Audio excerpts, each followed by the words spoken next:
From KGW News, this is Straight Talk with Laurel Porter. Hello and welcome to Straight Talk. I'm Laurel Porter. We are just a few days away from Election Day, Tuesday, November 8th. And on this last Straight Talk episode before that big day, we focus on the only Portland City Council race on the ballot.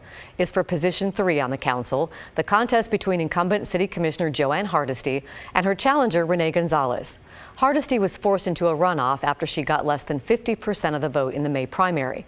And Gonzalez finished just ahead of a third candidate, Vadim Mazursky. Hardesty and Gonzalez represent stark contrasts in views and backgrounds. Hardesty was elected in 2018.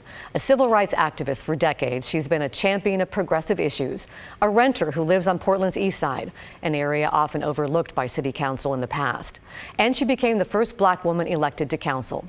She's a Navy veteran and former president of Portland's NAACP and served as a state representative serving North and Northeast Portland. In her current position, she oversees Portland Fire and Rescue, the Portland Bureau of Transportation, and the Office of Community and Civic Life. Rene Gonzalez is a businessman and a lawyer. He's the managing partner for both his law firm and a software company. He's served on a number of boards, including the Portland Children's Museum, the Library Foundation, and helped build Oregon's largest youth soccer league known as UPDX. Gonzalez lives in Eastmoreland and has campaigned on reducing crime and ending homelessness in the city. He says Portland is at an inflection point. Here to make one of their final pitches to voters, I'm pleased to welcome to our studio Commissioner Joanne Hardesty and Rene Gonzalez. Welcome to Straight Talk. It's so nice to have you both here. Thanks so much for having us. Well, Commissioner, I know you've heard from Portland voters who are frustrated with what they see. Crime, homelessness, trash, graffiti, a downtown that's slow to recover. You've heard the polls that say that most of Portlanders blame the city council, and you're the only council member on the ballot, so you're getting a lot of that frustration channeled at you. That's correct. It can't be easy this last couple of years. Why do you want to run for re-election? What is driving you? Well, because I have work that I've left unfinished. As you know, we're finally rolling Portland Street Response out citywide. I came to City Hall to change systems that didn't work for the people in the city of Portland. And in my short time there, I've been able to improve gun safety in neighborhoods by working with community members. In my time there, I've passed the first change in 911 since its inception. And in my time there, I've been able to listen to community and bring people together to address some of the most critical issues that we face as a community. Well, let me ask Mr. Gonzalez, because council members come on board with good intentions to really make the city better, but the perception for a lot of Portlanders is it hasn't gotten better. You don't have any political experience. Why should they have confidence that you can do a better job and make a difference? Well, sure. So I led the statewide efforts to reopen public schools as we were emerging from the pandemic. That was a bipartisan effort focused on data about what the COVID was and wasn't doing for children. So I'm actually well versed in the process of how you bring folks together across the political spectrum, how to drive with data, how to find commonality, and sometimes focus on what unites us, not what divides us. And when I look at the complex issues of both crime and homelessness, which are both multifactorial, they're not simple, there's not just one switch we're going to flip that's going to solve our challenges there. I think that experience is going to lend itself very well. And I'd also lean on my professional experience under our current form of government. A commissioner is responsible for overseeing substantial bureaus with substantial budgets. I think management experience matters in this form of government, at least until we have charter reform. So I'd bring all those things to bear. Commissioner, you mentioned some of your achievements. During your tenure, what are you most proud of? Well, I would have to say I am most proud of the creation of Portland Street Response, because typically government develops programs for people without ever actually talking to the people who are supposed to benefit from them. And so we started with actually doing focus groups with people who are currently houseless. What do you need when people call 911 on you, right? What would be the best approach? Should they have sirens? We spent a lot of time talking to the end users first, and then we worked with the business community, the nonprofit community, housing advocates. We worked with a coalition of folks who don't normally talk to each other, but I centered the people that would be most impacted by the policy, and that's how I develop public policy, right? Rhetoric soundbites are fine and good, but you have to know how to actually not just envision something different, but the process and steps you need to take to make it so. And I know that now in Portland Street Response have workers who make a living wage. There was a lot of pushback. We should do the nonprofit route. They make a living wage, and they are respected professionals that are social workers, peer supporters, and an EMT that provide direct health care on the street. That by itself is a legacy And I know that achievement. you're expanding that, the city's Yes. expanding that. Let me bring Mr. Gonzalez in. In your first 100 days, if you're elected, what do you hope to achieve? Well, I think we've got to put what's going on in terms of crime in the city at the top of the list. I mean, we're looking at record homicide rates for second year in a row. Gun shots, shootings have tripled in the last 3 years. We're looking at record catalytic converter thefts and car thefts. So I think we need to recenter victims in the criminal justice system. I think we can focus on, first of all, how we get the best out of our police department and how we're deploying them, what decisions we made in recent years that has undermined their ability to really address traffic crimes. ELPSIG, which is the joint county and city task force on crime in the area. I think we really need to be pushing there for proper bail requirements and sentencing guidelines to really disrupt some of our cycles of criminality. So I put those two things at the top of the list. There's some medium-term things that we're looking at in terms of crime, including possibly reestablishing a municipal court to really disrupt cycles of criminality in the city. But I'd put all of those under crime. A lot to do in 100 Yeah. days. But let me jump in here because I do eventually want to talk about homelessness, which is the big concern, of course, for Portlanders. But I want to talk about how contentious this race has gotten for a while, especially this week. I know your headquarters was vandalized last weekend. A rock was thrown through a couple of windows. Then you sent the Hardesty campaign a cease and desist letter on something else on a mailer that you said contained false allegations. And then, Commissioner, your campaign put out this mailer that we're going to show that seemed pretty aggressive, tying Rene Gonzalez to some far-right groups and controversial figures like Marjorie Taylor Greene and Ted Cruz. That seems pretty extreme. What was behind that? Well, what's behind it is Mr. Gonzalez's record. ED 300 supported some of the most right-wing, anti-gay, lesbian, transgender folks for school boards all across the state. 14 candidates were extreme Republicans supported by Right to Life and some of the most aggressively anti-gay groups in Oregon. And so if it looks like a duck, it talks like a duck, and it walks like a duck, chances are it's a duck. Guilt by association, you have to look at who people surround themselves with. And I stand behind Marjorie Taylor Greene and Ted Cruz. Let Rene Gonzalez respond. Right. Well, it looks like they were tying to the credit card processor we use, elections-ott, that happened to be used by some Republican candidates. It's also used by a lot of Democratic candidates. And so, if Donald Trump uses Visa and Joanne uses Visa, does that make her a Trumpster? I don't think so. I mean, it's absolute guilt by association. It is terribly unfair.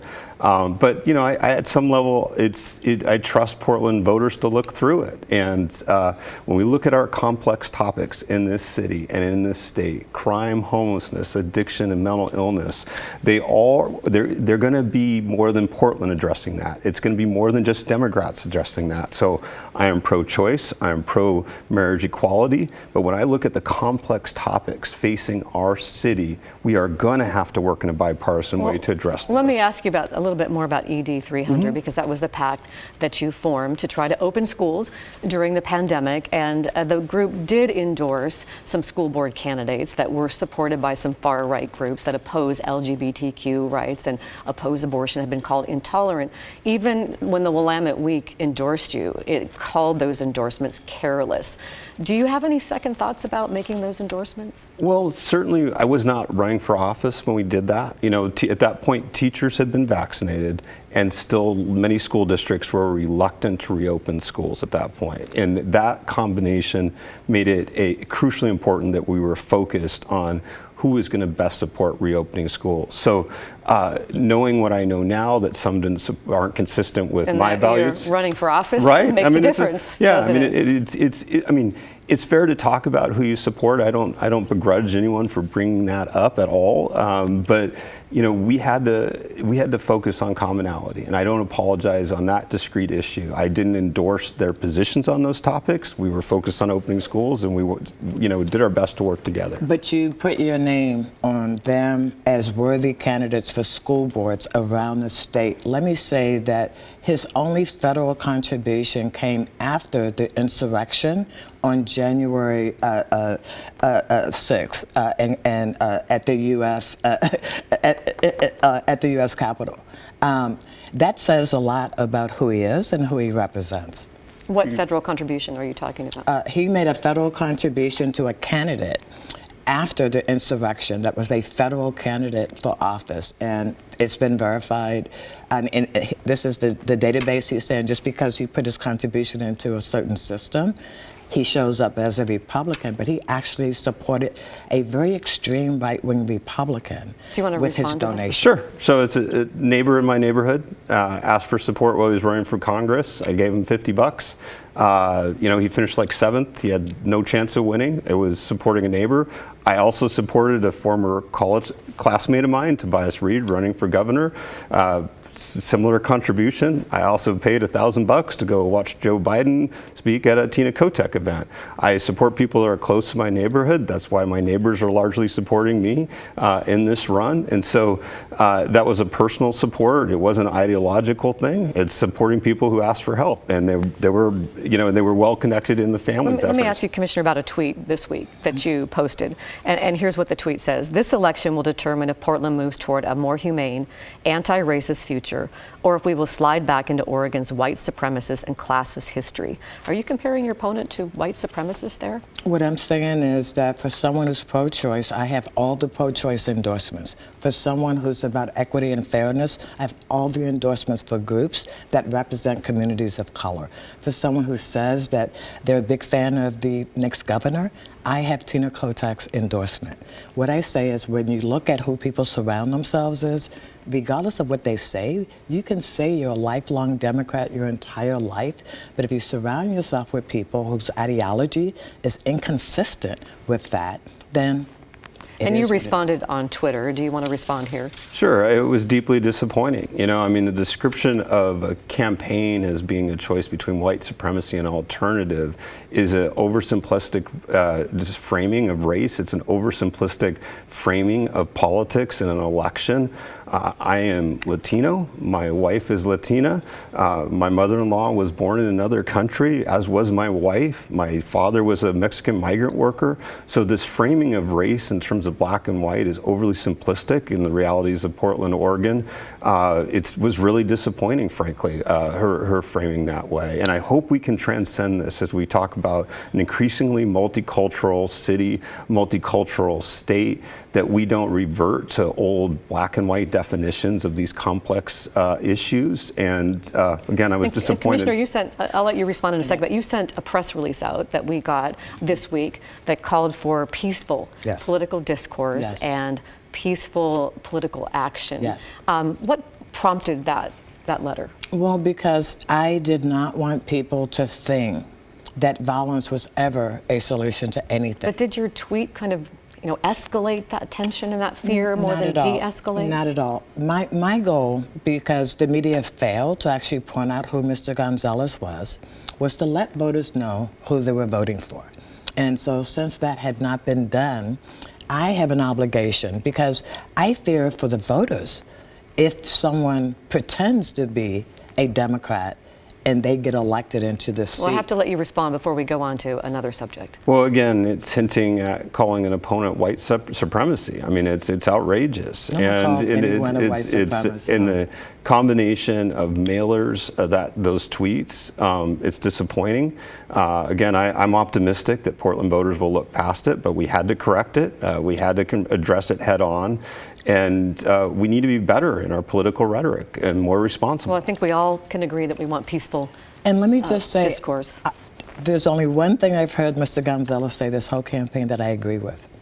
I trust the voters of the city of Portland, and they will make the right decision on election day. Well, let's talk about something that voters are very concerned about is homelessness. And then Thursday night, Yes. and you were very involved in this, Commissioner, the council approved the mayor's sweeping plan to address homelessness. And what it does, and you can see some of the bullet points there, but what it does is bans unsanctioned camping across the city and moves people who are on the street right now into 6 different camps. It was 3, but now it's 6 different camps all across the city. I think your amendment wanted it in geographic areas, different geographic areas in the city, Commissioner.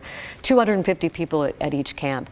It passed unanimously, except you voted against the actual camp banning the unsanctioned camping. Why did you vote against that? Because there's no money attached to the mayor's plan. There are no partnerships have been developed. There's no commitment at the state, county, and federal level to give us the infusion of dollars that we need. And the federal courts have already spoke very clearly.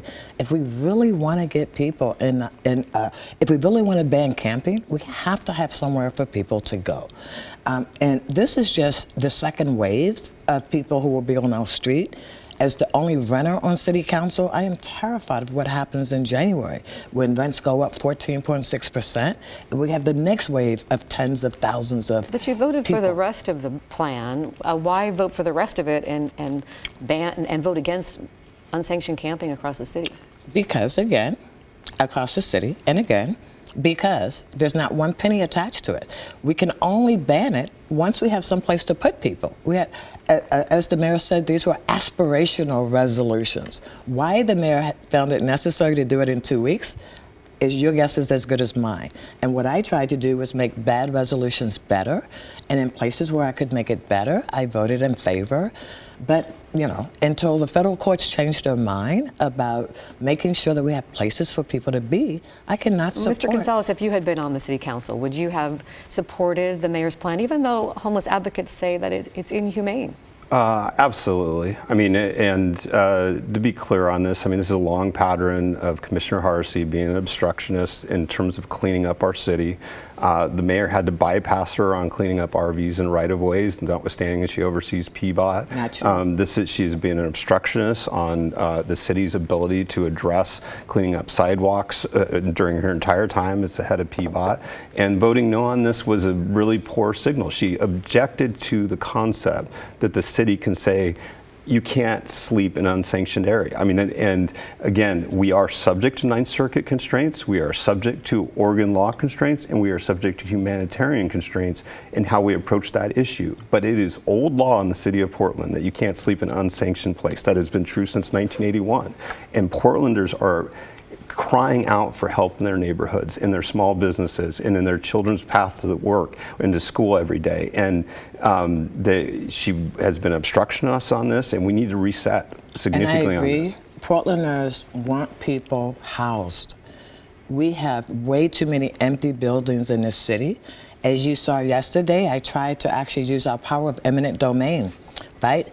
That's the one superpower the city has. So if we wanted to house people, we could start housing people today. But we haven't been able to, even with the safe rest villages, the city hasn't been able to get those open. Only 2 out of 6, they can't find places to Commissioner put people. Ryan was not able to get those open. I would not have had the same challenges. Would you want to be the Housing Bureau director if you were reelected? I have taken everything the mayor has thrown at me, and I've been very effective at whatever bureau he gives me. If I had Housing Bureau, we would see a lot of different outcomes than what we see today. I've got to take a break. Okay, This is no very worries. interesting. There's so much more to talk about. So we're going to continue our conversation with Commissioner Hardesty and Rene Gonzalez, her challenger, right after the break. Hello and welcome back to Straight Talk. I'm Laurel Porter. We're talking with the 2 candidates running for Portland City Council Position 3, the only Portland Council race on the ballot this time, the contest between incumbent Commissioner Joanne Hardesty and her challenger, Rene Gonzalez. Well, welcome once again to Straight Talk. Thank you. So much to talk about. We got to jump into crime and policing. And Commissioner Hardesty, you've been criticized for a vote you took a couple of years ago that cut the police budget by $15 million. Then during the fall budget bump, the budgeting process in the fall, you wanted to cut another $18 million. The rest of the council didn't go along, and you called them out for their lack of courage. If you had to do it over again, would you vote the same way and cut the police budget? Oh, certainly, because the police budget is now significantly larger than it was at that time. What we cut was ineffective programs, and not one police officer lost their job. But I have to say, I know personally someone who was offered a job as a police candidate, and that job was rescinded when those budget cuts happened. So it did at least exacerbate the vacancies. It did not, because Portland Police had been carrying 50 vacancies on their books for 3 solid budget cycles prior to us cutting those 3 programs. Again, $15 million was cut. 44 officers were available to do patrol elsewhere. I don't know why your friend's offer was rescinded, but it had absolutely nothing to do with the $15 million reduction. Well, now you're saying that you want to hire more police officers, right? Why did you change your mind about hiring more? Well, I want us to hire the officers that we have funded through the budget process. And right now we have 100 that we have budgeted that we have not been able to hire for. But the same is also true for all the first responder bureaus, and quite frankly, for public sector employees. And Mr. Gonzalez, let me just jump in here because we don't have a lot of time. How would you try to fill those vacancies, those 92 sworn officer vacancies, and you want to hire hundreds more? How in the world do you fill all those vacancies, and how do you pay for it? First and foremost, we have to change the rhetoric coming out of City Hall. Too often we judge police officers first without process. We assume the worst. And unfortunately, Commissioner Hardesty has been part of that problem in terms of the language coming out about our police officers, falsely accusing them of starting fires during the They riots. falsely accused me of actually auto If I could finish, accident, did please. they not? So that rhetoric coming out of City Hall has made it very difficult to recruit and to retain police officers in the city of Portland. So we need to change that. We need to be a little calmer in how we talk about the complicated topics of managing public safety and police accountability. And then, there's some shifts in how we're recruiting. We had cut their budget in terms of recruiters and background checks for the police department.